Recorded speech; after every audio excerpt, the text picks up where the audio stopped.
Assalamualaikum warahmatullahi wabarakatuh. Alhamdulillahi qail. Law anzalna hadzal qur'ana ala jabalin la ra'aitahu khashi'an mutasaddian min khasyatillah. Wa tilkal amsalu natribuha lin-nasi la'allahum yatafakkarun. Asyhadu an la ilaha illallah wa asyhadu anna Muhammadan abduhu wa rasuluh. Allahumma salli ala Sayyidina Muhammad wa ala alihi wa sahbihi wa man tabi'ahum bi ihsan ila yaumiddin, amma ba'd. Rabbi shrah li sadri wa yassir li amri wahlul 'uqdatam min lisani yafqahu qawli. Qala subhanaka la ilma lana illa ma 'allamtana innaka antal alimul hakim. ولا حول ولا قوة إلا بالله العلي العظيم. ربي يسر ولا تؤسر بتميم إلى بخير. اللهم فقهنا في الدين وعلمنا التأويل يا رب العالمين. Yang dihormati lagi dimuliakan al-fadhil tuan pengurusi, tuan-tuan imam, tuan-tuan ahli jawatan kuasa, al-fadhil ustaz-ustazah, muslimin muslimat rahimakumullah. Alhamdulillah summa alhamdulillah. Pertama-tama dan selama-lamanya marilah kita merafakkan setinggi-tinggi kesyukuran kehadrat Allah Subhanahu wa taala, kerana dengan limpah kurnia yang tidak terhingganya, yakni rezeki yang dikurniakan oleh Allah untuk ketika ini adalah rezeki yang mana Allah masih lagi memilih kita, diberinya kita kesempatan dan peluang dapat lagi kita bernafas di awal kehidupan kita ini, dan Allah pilih sekali lagi kita dalam golongan orang yang jadi ahli ibadah, dapat kita solat subuh berjamaah, kemudiannya diberi kita kekuatan dapat kita berada dalam satu halakah ilmu. Moga perkongsian kita pada pagi ini dapat kita jadikan dia sebagai amal dan bekal untuk kita menghadap Allah Subhanahu Wa Taala. Alhamdulillah. Itu sebab bila kita sebut hayat, kehidupan itu adalah satu kesempatan. Tu orang kampung saya kata, life is all about opportunity. Itu orang kampung saya kan. Kesempatan yang Allah bagi hari ini, dapatlah kita tuan-tuan menambah amal seperti mana yang didoa oleh imam tadi, dipanjangkan usia, ditambahkan amal, dapatlah kita membantu ataupun mencari bekal seberapa banyak yang mungkin sebelum Allah panggil kita kan. Jadi pada pagi ini kita nak kongsi sikit lah. Kita apa tuan-tuan? Bidayatul hidayah. Tu adab pergaulan. Adab pergaulan dengan persahabatan dengan Khaliq, yakni Tuhan dan makhluk. Tu bersahabat dengan Khaliq tu. Adab-adab dengan Allah Ta'ala. Ketahuilah bahwasanya sahabatmu yang tidak pernah bercerai daripadamu, sama ada engkau berada di kampung maupun musafir, di waktu tidur atau juga bahkan di waktu hidup dan matimu, ialah Tuhanmu dan penghulumu dan penolongmu dan penciptamu. Tu sahabat yang tidak pernah lekang daripada kita. Itu sebabnya di antara kita ingat Allah dengan Allah ingat kita, siapa lebih kan? Allah lah.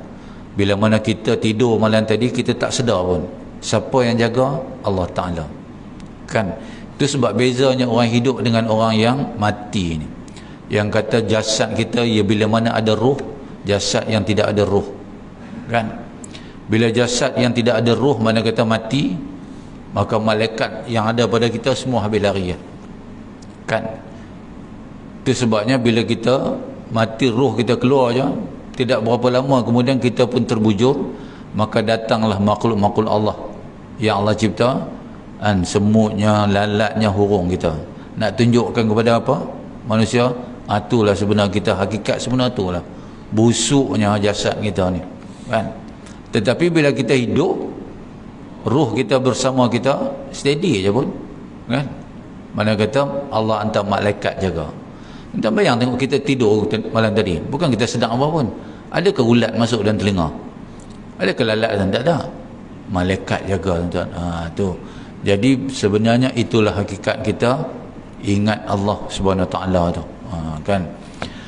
Maka apabila engkau menyebutnya, dia akan ada bersama denganmu, kerana firman Allah Ta'ala dalam hadis kursi, ana jalisu man zakarini, aku sekeduduk bersamamu siapa yang mengingat aku. Siapa ingat ada. Tu sebabnya Allah kata apa? Ala bizikrillah tatma'innal qulub. Hati yang ingat aku akan tenang dia. Macam tuan-tuan lah sekarang ni duk ingat Allah ni, tu yang tenang sungguh tu. Kan? Tu yang kata tenang tu sakinah. Sakinah ni tuan-tuan, orang mukmin yang Allah bagi. Kita di antara golongan yang dapat tu sakinah tu, ketenangan. Orang bukan Islam tak dapat. Kita punya lah tenangnya pagi ni, tengok tuan-tuan, khusyuk je semua kan. Tu ndak yang sandak kat tiang, tapi bukan tiang surau ni, tiang tempat lain lah. Kan, tenang sungguh. Tu. Tapi itu dia lah tuan-tuan yang kata Allah Subhanahu Wa Taala, wa may yuridillahu bihi khairan yufaqihu fiddin. Bila mana Allah sayang kita, kan, Allah nak bagi kita faham agama, maka Allah pilih kita, kan. Jadi Allah pilih kita sekali lagi. Tu. Dan Allah Ta'ala berfirman pula dalam hadis kursi yang lain, ana indal munkasiratil qulubuhum min ajli. Aku di sisi mereka yang hancur hatinya kerana mengingatimu, mengingatiku. Hancur ni mana tak? Fana. Tu yang orang kata tu bila solat itu, takbiratul itu alamnya fana. Kan? Bila kita angkat takbiratul ikram tu, takbir yang mengharamkan dunia tu. Itu sebabnya bila kita solat ini dia menyerupai kita mendirikan rukun Islam tu. Kita angkat takbir Allahu Akbar, yang kata al-haram tu kita pakai ihram. Kan bila mana kita pakai ihram tu semuanya haram. Pakai minyak wangi pun tak boleh dah. Kan? Nak bau minyak rambut pun tak boleh dah. Tu, nak mencukur pun tak boleh dah. Itu spender pun tak boleh pakai. Tu, Sultan Brunei tu kaya nak mampus tu. Spender dia tak boleh pakai ihram. Bila pakai ihram, pakai bayat dam. Kan? Tu. Samalah kita juga semayang ni. Bila kita angkat takbiratul ikram itu semuanya haram lah. Minum pun tak boleh. Minum batal. Makan pun tak boleh. Bukan kata depan tu ada pinggan tak. Ni yang dalam mulut ni ada sisa-sisa, kita pun colek-colek rasa lagi. Kan? Masa lemak mak kita, isteri kita, tu batal. Kan? Tapi untunglah kita sekarang ni pakai mask. Boleh ludah dah mask tu. Tu tuan-tuan, kerja Allah Ta'ala ni tuan-tuan. Kita tak boleh nak fikir. Tuan-tuan, kenapa sekarang ni kita kalau tak ada handphone tu, Allah rasa macam nak mati. Dulu okey je kita masa kecil-kecil. Mana ada handphone pun. Telefon pun tu di jalan tu, yang pakai ganggang tu, beratok segi panjang lah. Tu. Tak kisah lah kalau tak ada handphone, macam nak mati tu. Kan? Tu bezanya alam as we go along tu. Makin lama makin canggih dan membuat manusia lalai. Kan? Jadi kita doa pada Allah SWT, moga jangan Allah lalaikan kita. Kan? Memanglah Allah tahu kita tak mau jadi lalai, tapi Allah nak dengar dia ni berkehendak tak? Tu. Habis. Jikalau engkau makrifat akan Tuhanmu dengan sebenar makrifat, pasti engkau akan menjadikannya sebagai sahabat dan engkau meninggalkan yang lain daripadanya. Awalu makrifatullah. Tu. Awal-awal agama mengenal Allah. Siapa yang kenal Allah? Kan? Macam tuan-tuan lah. Apa tanda kenalnya? Innamal mu'minuna allazina iza zukirallahu wajilat qulubuhum. Sungguhnya orang beriman ni tuan-tuan, bila dia dengar kalimah Allah tu, gementar hati dia. Bukanlah macam demam kora tu tiba-tiba dengar macam demam kora. Dah. Tu terasa tu, bila dengar hayya 'alas salah, panggilan tu saja dah. Tu. Maka tu tandanya kita ingat tu. Tu sebabnya di antara kita dengan Allah, siapa yang ingat lebih? Kita nak apa? Bagaimana kita nak ingat Allah selalu? Maka itulah Allah bagi panca indera kepada kita tu. Bila kita melihat sesuatu itu, maka cepat-cepat meletakkan ni semuanya Allah punya kerja. Itu sebab segala ibadat yang kita buat di ujungnya lillahi ta'ala. Kan? Bukan kerana manusia lah, bukan kerana makhluk. Lillahi ta'ala. Itu sebab siapa yang berapa kuatnya kita dengan Allah, kebergantungan kita dengan Allah. Tu. Kan beza kita, cara amal ibadat kita, cara solat kita dulu dengan sekarang. Sekarang ni kan lebih khusyuk sikit. Dulu angkat takbir tu meraya mata dah. Kan? Tukul nak main khusyuk balik tu, hujung tu. Itu sebabnya solat kita ni diukur berapa lama kita boleh khusyuk. Kan? Khusyuk ni apa makna dia? Tumakninah tu yang kita duk buat. Bukan tumakninah, itu yang duk bergajam tu. Tumakninah nama dia. Kan? Tumakninah ni yang kita duk di setiap takbir intiqalat itu ada beberapa pause di situ. Bukan kata gedebuk sudah. Kan? Tu. Itu tidak ada tumakninah. Dan jikalau engkau tidak mampu berbuat demikian pada sekalian waktumu, maka janganlah kosong siang dan malammu dari waktu yang telah engkau tentukan untuk bersunyi dengannya dan engkau berlazat-lazat dengan munajat kepadanya. Mujuklah tuan-tuan, Allah fardukan kita 5 waktu tu. Kan? Paling common pun boleh lah ingat juga. Tu sebabnya Allah bagi 5, tuan. Allah cipta manusia ni, Allah tahu. Hati budi manusia ni tahu. Kan? Betapa kuat dia punya frekuensi untuk nak ingat Allah tu 5 waktu ya. Bayangkan setiap kali kita solat dalam 5 waktu tu tuan-tuan, di situlah kita ingat Allah. Lama kelamaan di luar solat pun kita ingat Allah. Dia bagi 5 ya. Kau dia bagi 50 waktu tuan-tuan. Tak tahu lah kita ni pakai tak makan lah. Kan, sebagai manusia yang akan hidup di alam yang namanya dunia ni, itu fitrah dia. Kan, Allah nak bagi kita ni ingat dia bagi kita 5 waktu. Maka yang macam tuan-tuan ni bukan kata 5 waktu, diselang-seli pula dengan apa-apa yang ibadat-ibadat sunat ni. Tu dah makam lain dah. Tuan-tuan ni makam dah lain dah. Kan, kalau orang tanya tuan-tuan apa dalilnya Allah ada, dulu masa kita kecil kita jawab apa? Apa tanda Allah ada? Kita ni alam ni ada.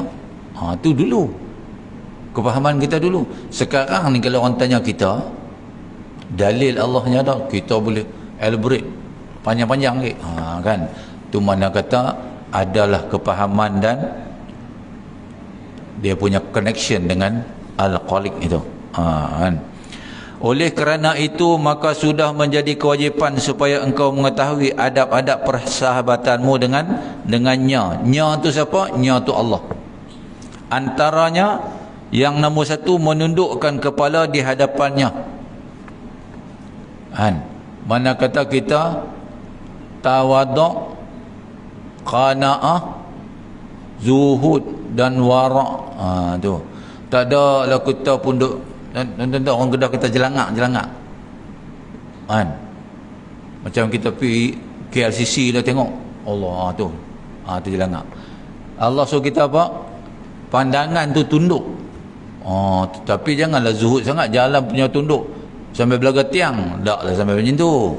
Kan? Tu. Jadi menundukkan kepala di hadapannya. Di hadapannya bila? Masa solat. Kan? Tu tengok tempat sujud. Yang keduanya merendahkan pandangan di hadapannya. Kan? Tu. Kan? Memusatkan perhatian kepadanya.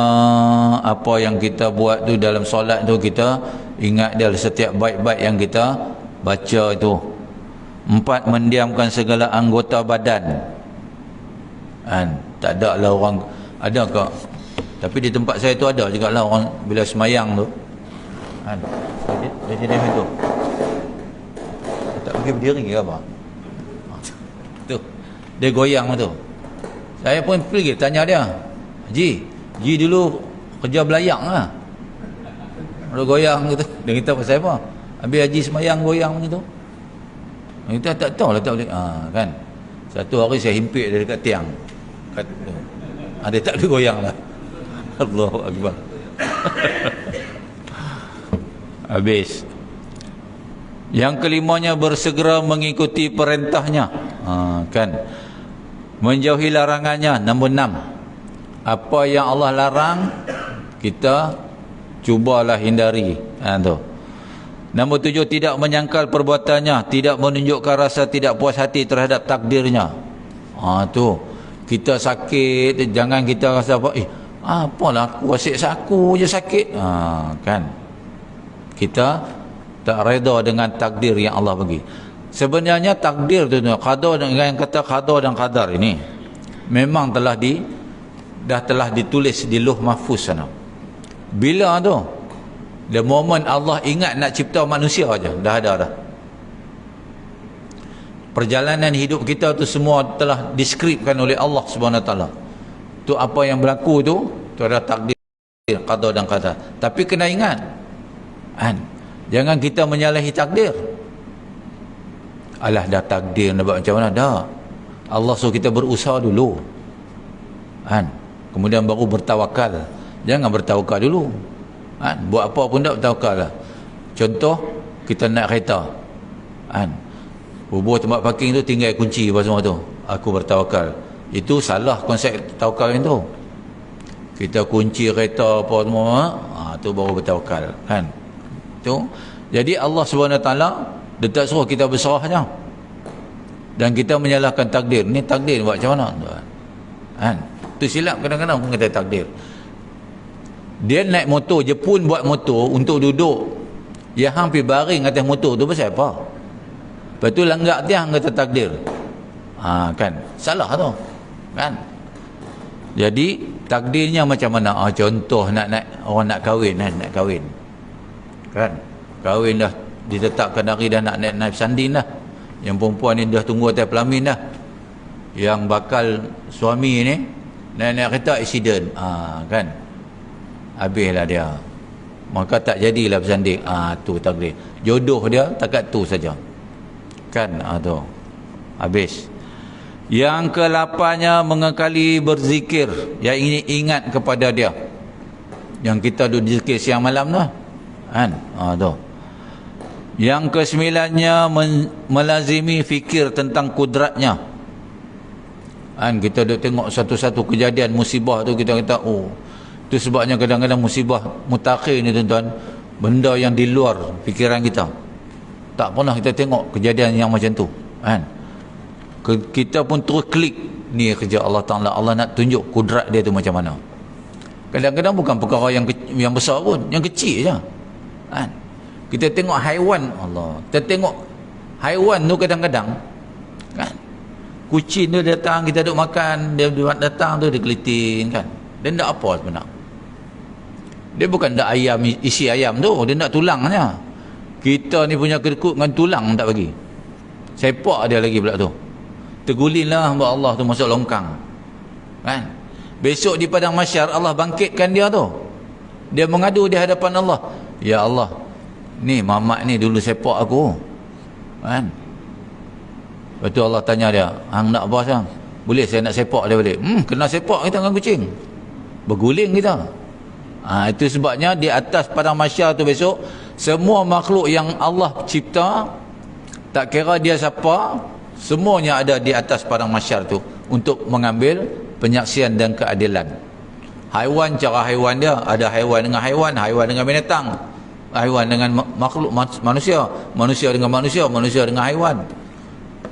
Tu semuanya ada. Kan? Manusia dengan jin, jin dengan manusia. Kan? Tu. Yang ke-10-nya mengambil yang hak dan meninggalkan yang batil. Tu sebab Nabi kita mutakhir ini, orang melihat setengah orang dia tak boleh nak beza. Batil tu dia kata hak, hak tu dia kata batil. Tu sebab Nabi ajar Allah marinal haqqal haqqar warzuqna tiba'ah wa arinal batilan batilan warzuqna tinabah. Kan? Dia akan jadi satu zaman yang mana manusia ketika itu tak boleh dapat nak beza dah. Yang ni hak ke batil, batil ke hak. Tu, kan? Yang ke-11-nya tidak berharap kepada makhluk. Jangan ada kebergantungan kepada makhluk. Sikit pun jangan. Tu, semuanya Allah Subhanahu Wa Taala. Tengok bagaimana nabi-nabi dan rasul-rasul, Nabi Ibrahim, Nabi Musa, Nabi Muhammad, yang last Nabi Muhammad sallallahu alaihi wasallam. Nabi dalam keadaan susah saja, kan, ada problem saja, turun terus Jibril tanya, "Ya Muhammad, hendak pertolongan aku kah?" Nabi Muhammad kata tak payah, minta ke Allah terus. Tu, kan, walhad Jibril itu pun Allah hantar ayat tu. Allah nak uji. Kemudiannya yang ke-12-nya tunduk kerana kehebatannya. Oh, kita kata ni Allah merja, janganlah. Oh ya Allah. Kan? Yang ke-14, yang ke-13-nya pecah hati kerana malu daripadanya. Malu, tuan. Kita adalah Allah cipta kita ni, kita pun tak minta pun. Tak minta pun jadi manusia. Tiba-tiba lahir jadi manusia dah. Tak minta pun jadi Islam. Allah bagi Islam lah. Dan Allah promise orang Islam pasti akan masuk syurga. Syurga tu tempat penuh dengan kenikmatan. Tak malu ke kita duduk dan duduk atas dunia? Kan? Di alam yang nama dunia, dia cipta untuk kita ni serodok. Kita tak ambil tank muka dia. Kan? Sama-sama manusia pun muka lain. Sama-sama binatang pun muka lain. Tu. Kan? Dia menyalahi fitrah manusia. Fitrah manusia ni tuan-tuan, yang sebenarnya Allah cipta manusia ni, contohlah senang cerita, 7 bilion umat Nabi Muhammad SAW yang ada sekarang. 2 bilion dah Muslim lah. 5 bilion belum. Kan? Jauh di sudut hati yang 5 bilion tu ada sifat-sifat ketuhanan tu. Allah buat jauh di hujung tu. Dia pasti akan teringat. Kan? Ndak pula dia duduk di kalangan masyarakat majmuk macam kita ni. Tu yang nama hidayah tu. Itu sebabnya dia tidak ada jawapan besok di hadapan Allah. Kenapa hang mati dalam kafir? Dan kita, saya tak dapat hidayah. No. Aku bagi hang hidayah yang namanya panca indera. Hang tak nampak ke ni? Dia orang duk kulu-kili. Pi surau, pi masjid. Hang aku bagi telinga, hang tak dengar ke? Ada azan tu. Hang tak pernah tanya ke itu apa lagu? Kan? Tu hidayah lah tu. Maka tetapi manusia ni dia jawab juga depan Allah. Sampai dia tak boleh jawab, dia kata apa? Aku ikut nenek moyang aku punya agama. Kan? Tu last tu. Dia tidak akan menyalahkan diri dia, dia akan menyalahkan nenek moyang dia. Tu. Yang ke-14-nya merasa tenang dalam kehidupan kerana percaya dengan jaminannya. Kan? Nak tenang tuan-tuan, balik kepada Allah. Apa yang duk berlaku sekeliling kita ni, kita fikir-fikir dah pecah kepala otak ya. Balik ke Allah. Pulang kepada Allah balik. Kan? Yang ke-15 bertawakal, berserah diri kepada kelebihannya kerana percaya dengan pilihannya. Yang Allah buat, Allah cipta kita ni tuan-tuan, Allahu Akbar. Kalau kita nak kaji, tak habis kaji. Habis hayat kita pun tak habis nak kaji. Ni mata kita ni ada berapa sel? 1 juta sel. 1 juta urat saraf dia. Setiap urat saraf tu ada darah yang mengalir. Tuan-tuan tengok, boleh kaji. Boleh buat ke manusia macam tu? Allahu Akbar. Ni yang jantung kita ni, yang kita jantung hati, yang sentiasa hidup ni. Kan? Bila dia bergerak, bila kita bergerak, dia pun bergerak. Kalau dia bergerak, kita bergerak. Kita baring, dia bergerak lagi. Kan? Kita tidur, dia bergerak lagi. Tapi kalau dia tidur, kita yang tak boleh bergerak dah, habis. Kan? Sengak habis. Tu. Kita tengok ni yang boleh, Allah Tuhan. Apa fungsi jantung ni? Dia pam darah. Tu. Pam darah nak sekelip darah tu pula. Allahu Akbar. Tu. Punyalah hebat ciptaan Allah. Kita selalu kenang tu tuan-tuan, Allah tu. Kita akan sampailah ke makam tu. Maka inilah sekalian adab yang patut menjadi pakaianmu di waktu siang dan di waktu malam, bersama dengan sahabatmu yang tidak pernah bercerai darimu. Kita ingat akan dia. Tu. Bersalahan dengan makhluk, maka engkau berpisah dengan mereka pada sebahagian masamu. Kita ada kawan rapat sungguh. Kita balik rumah, kita bawa dia ke? Tak bawa, tinggal dia. Kan? Isteri yang kita sayang sungguh, sayang ya Allah, tak ada habis hati yang sayang. Mati tinggal tak? Tinggal juga. Yang kata nak terjemahkan dia sayang kita tu, dia pun hantarlah kita kat kebun. Dia tunggu berapa lama? 1 jam tu, lepas tu balik semua. Dia pun tunggu, dia tengok pun gelap, tak ada siapa kat kebun tu. Baik aku balik, sekali hantu cekek aku pula. Sama kita pun. Tak ada siapa pergi buat pondok kat kubur tu punya sayang. Sebab apa buat pondok ni? Aku sayanglah dia ni, tak ada lah. Sikit kan. Makhluk ni, asal nama makhluk yang ada bersama kita kat dunia ni, semua kita tinggal. Duit yang kita duk kumpul satu kontena tu pun tinggal juga. Tak boleh nak buat apa dah. Kok kita wasiat ni, sagi duit-duit aku ni tanam sekali lah dalam kubur aku, tanam. Kan? Kok nanti aku boleh bayar kat malaikat supaya tak pukul aku. Tak boleh jadi apa dah. Tu yang kata mujizat Nabi Muhammad SAW tu, yang namanya Quran tu, kita duk baca hari-hari. Itu saja yang ikut kita. Amalan yang kita buat tu saja yang ikut. Wa imah dia banyak ataupun sedikit, tu ya. Jadi buatlah amalan semampu kita. Allah pun tak suruh lah kita pederah pakai darah kan. Buat semampu. Kan. Kita ni kadang-kadang manusia ni dia dengar kata, dia punya pulun lah 3-4 hari kita tengok, masuk hari kelima, malam beda. Kan? Tu. Itu fitrah manusia. Dia orang kampung kata apa? Hot chicken shit. Hangat-hangat tiap ayam. Dan jadi buat semampu mungkin. Fasa yang kedua, ada orang alim, ada seorang guru. Jika engkau seorang guru, maka hendaklah engkau jaga adab-adab ini. Tu guru, yang kata guru kan. Ihtimal, yakni banyak sabar menanggung kesusahan. Tu guru nak ajak orang tuan kan. Kau takkan kena orang komplain tu, tak biasa lah tu. Biasa kan. Nabi Muhammad bukan kata komplain. Orang punggai dengan batu lagi ada. Sampai meleleh darah. Ustaz-ustaz ni belum lagi kena punggai dengan batu. Dengan kerusi kan belum lagi. Jadi tahan je lah. Tu. Yang keduanya, mestilah lambat marah. Tu yang kata lambat marah, jangan naik marah itu. Kan? Tu. Sebab apa tuan-tuan? Sekarang ni orang stres. Orang stres tuan. Semalam viral video apa? 6 orang pergi gasak Cikgu Mat Tafiz. Ustaz Mat Tafiz dia bantai berdarah. Tu kan, gangster tik kucing semua tu. Apa masalah dia tu? Ustaz tu larang lah anak murid dia ni makan Maggi. Makan Maggi apa semua tu. Ustaz dia larang, tak boleh lah. Sebab kau nak ngaji Quran apa semua tu. Kan? Lepas tu ustaz ni pun pukul. Balik report mak dia. Tu. Mak dia pun hantar lah gangster apa semua. Allahu Akbar. Pening apa. Orang stres dan stres. Kan? Stres tu sebab apa? Permakanan. Tu makan yang nak kena jaga, Nabi kata. Jangan misumbatnya. Kan? Tu. Yang ketiganya, duduk dengan haibah atas kelakuan yang tetap serta menundukkan kepala. Tok guru ni jangan jadi nampak macam angkuh, macam arrogant lah, arrogant. Kan? Mana boleh macam tu? Kau orang berilmu ni kena zuhud, tawaduk, nampak. Kita tengok almarhum tuan guru siapa? Ni Aziz. Allahu Akbar tuan-tuan, tak ada. Ya Allah, kita tengok dia tu pun kan?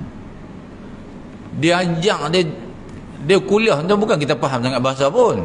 Kan? Tapi dia punya tu kan, karamah dia tu. Yang keempatnya, meninggalkan takabur atas sekalian hamba Allah Ta'ala kecuali terhadap orang yang zalim, kerana mencegah dari kezaliman. Kan? Tunjuk arrogant ni kepada orang yang zalim ya. Pada orang biasa kan. Memilih tawaduk, yakni merendahkan diri dan perhimpunan orang ramai dan pada majlis orang ramai. Tawaduk. Kan? Tu.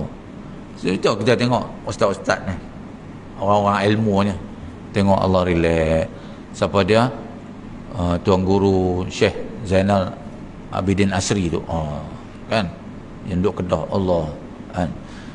Dia sembang ni, setiap patah perkataan Allahumma salli ala sayyidina Muhammad, Allahumma salli ala sayyidina Muhammad. Tu. Kan? Tu. Tengok ayat muka pun jernih. Ni ayat muka ada lekeroh. Ni ada lagi satu. Kan? Ada lagi satu grup pula ajaran sesat, Hadi Nabilah. Kan? Tu. Bila dia berubat tuan, dia peluk isteri orang tu, laki duk tengok je. Allahu Akbar. Yang laki ni pun senyum, main tengok Tok Guru peluk. Apa punya bengong dah. Makan tik minyak banyak lah tu. Allahu Akbar. Dulu ada kat Kedah, isteri dia mati, dia suruh kawan dia mandikan. Tok Imam tu pula macam tu pun ada. Baiklah mandikan sendiri, isteri meninggal kot. Kita siapa boleh mandi? Kalau kita meninggal, isteri kita boleh mandikan kita. Tapi dia tidak akan buat macam tu lah. Sebab dia masa tu sebab sungguh kehilangan seorang suami yang dia cinta. Kita dia tak akan bagi mandi. Dia kira tak menangis ya. Kita isteri meninggal, kita boleh mandikan. Tu. Tapi saya jarang nampak sebab suami pun terlalu hibah sangat. Suami hibah seminggu je, lepas tu tu 3 hari lah. 7 suku habis kan, 7 suku. Tak lagi makanan jadi sejuk. Yang keenamnya meninggalkan bergurau dan bermain-main. 7 kasih sayang dengan murid dan lemah lembut dengan yang kurang pandai. Tu nak bimbing tuan-tuan anak murid ni kan. 8 membimbing murid yang bebal, tidak memarahi murid yang kurang cerdik, tidak malu daripada berkata-kata aku tidak tahu bagi masalah yang tidak diketahui. Orang berilmu ni tuan-tuan jangan malu nak kata okey, nanti saya tangguh dulu. Jangan duk menjawab tentu Allah kan. Tak tahu pun. Tu sebab Nabi Muhammad SAW jawab, mengajar kita je lah. Nabi tuan-tuan kalau sahabat tanya, Nabi tak berapa ada tentang fakta tu, Nabi akan diam dulu kan. Contoh ketika mana para pedagang Quraisy ini yang selalu berjalan ulu alik pergi Masjidil Aqsa dengan Makkah tu, sebulan pergi sebulan balik tu, mereka tahu keadaan Masjidil Aqsa tu macam mana di ketika peristiwa Nabi Muhammad SAW Isra' wal Mi'raj. Bila Abu Lahab panggil, wahai masyarakat Mekah ni, hari ni kita dengar Muhammad nak cerita apa. Tu kan. Nabi Muhammad pun kata, kamu percaya tak aku berjalan daripada Mekah ke Masjidil Aqsa macam ni. Dia ada 3 kumpulan. Kumpulan yang pertama ni kata apa? Kumpulan pedagang ni. Ya Muhammad, kalau betul lah kau dah sampai, dah pergi solat di Masjidil Aqsa tu, kau tolong cerita apa yang ada kat situ, dalam tu. Tuan-tuan, kita yang duduk lama dah ni di Karya section 20 ni, surah An-Nur ni, kalau orang tanya kipas ada berapa, kita pun tak boleh nak jawab. Sebab kita main bukan kira kipas, kita nak kira mayang kan. Kita pun duk fikir, kita teka lah. Rasa-rasanya lah dulu lah dia kata. Dulu kipas ni ada 30. Jadi tak salah lah kalau dia jawab pun itu dulu. Dia tu tanya sekarang. Lepas tu balik kan, masuk balik kira balik kan. Macam itulah Nabi Muhammad SAW. Kita masuk masjid, kita bukan tengok semua tu. Orang tanya surah An-Nur jam ni ada apa? Jam bulat tu. Kita pun tak berapa perasan. Kau cakap TV ni boleh kan. Kalau orang tanya nama imam. Jadi Nabi ketika itu, Nabi jam Ustaz, Nabi jam. Nabi bukan tak perasan. Lalu Allah bantu Nabi, Allah hantar ni TV plasma ni perpam depan Nabi kan. Nabi pun tidaklah rasa macam angkuh sangat. Nabi kata, perah hampa yang tu pun hampa tak tahu ke? Kan. Tu kita, Nabi tak. Nabi pun jawab selut. Dia kata macam ni, tiang serinya di sini, di sini, di sini. Itu yang pokok ni kata, Nabi ni tak pernah tipu Muhammad ni, betul ni. Kan, memang Nabi macam tu. Sejak 40 tahun di Mekah tu, Nabi semua orang percaya dia. Sebut Muhammad ni, saya cerita kan, Nabi Muhammad tu sendiri jadi banker. Orang pergi simpan Allah. Tapi bila dia bawa risalah baru, yang mereka tak percaya dulu, yang mereka percaya dulu jadi tak percaya kan. Tu habis.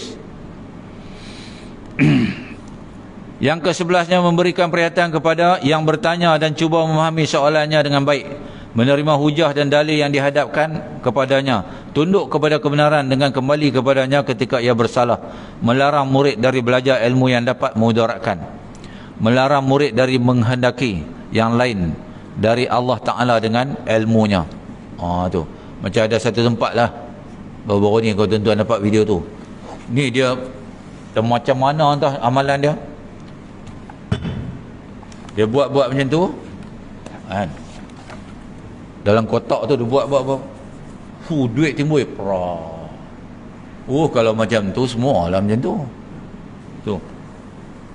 Kita buat ni bukan duit keluar, daki penuh. Kita daki dia bertabak, keruk-keruk. Ya Allah, tu pun ada orang menuntut tu. Lepas tu ilmu macam Nasrul Haq tu. Kita bayang tuan-tuan, Sayyidina Umar tu tak pakai tu pun. Sayyidina Umar. Kita baru Haji Umar nak pakai tu pula. Rasulullah tak pakai tu. Rasulullah tu Jibril nak tolong dia tu. Tak apa-apa, hampir. Aku pakai kekuatan aku. Rasulullah pun panah masuk ni, lekat kat gigi ni. Kan, tu kan. Ada pula ilmu Nasrul Haq. Ya Allah, kacau tu. Kan. Yang ke-14-nya melarang murid dari belajar ilmu yang mudarat, melarang murid dari menghendaki yang lain dari Allah Ta'ala dengan ilmunya. Tu. Melarang murid dari menuntut ilmu yang fardu kifayah sebelum selesai dari menuntut ilmu yang fardu ain. Dan ilmu yang fardu ain itu ialah ilmu yang berkenaan dengan membaikkan zahir dan batin dengan takwa. Memperbaiki diri sendiri dengan takwa sebelum ia menyuruh orang lain, supaya muridnya dapat mencontohi amalannya dan mengambil manfaat dari percakapannya tu. Kita nak nasihat orang, kita kena buat dulu. Kan, tu. Habis cerita dia. Jadi wallahualam, sekadar tu dulu yang dapat kita kongsi. Kan? Ada apa-apa tuan-tuan nak tanya? Tuan-tuan takkan tanya kan? Tuan-tuan sini jenis faqih fiddin. Alhamdulillah. Moga-moga Allah kurniakan kelebihan kepada tuan-tuan insya-Allah. Jadi kita sudahi dengan tasbih kafarah dan surah subhanallah wa bihamdika asyhadu an la ilaha illa anta astaghfiruka wa atubu ilaik. Bismillahirrahmanirrahim. Wal asli insana la fi khusr allazina amanu wa salihat wa tawassaw bil haqqi wa tawassaw bis sabr. A'udzu billahi samil alim minasyaitonir rajim. Bismillahirrahmanirrahim. Alhamdulillahirabbil alamin wal aqibatu lil muttaqin wala udwana illa 'alal zalimin wassalatu wassalamu ala asyrafil anbiya'i wal mursalin wa ala alihi washabbihi ajmain. Ya awalul awalin ya akhirul akhirin ya zal quwwatil matin ya rahimul masakin wa ya rahimul masakin ya arhamar rahimin. Ya Allah, Tuhan yang membolak-balikkan hati manusia, janganlah kau bolak-balikkan hati kami setelah kau kurniakan hidayah kepada kami. Ya Allah, ya Allah, matikanlah kami dengan kalimah la ilaha illallah. Ya Allah, masukkanlah kami dalam syurga-Mu tanpa hisab. Ya Allah, Rabbana atina fid dunya hasanah wa fil akhirati hasanah wa qina azabannar. Wa sallallahu ala sayyidina Muhammad wa ala alihi wa sahbihi wa barakatuh. Walhamdulillahirabbil alamin. Taqabbalallahu minkum.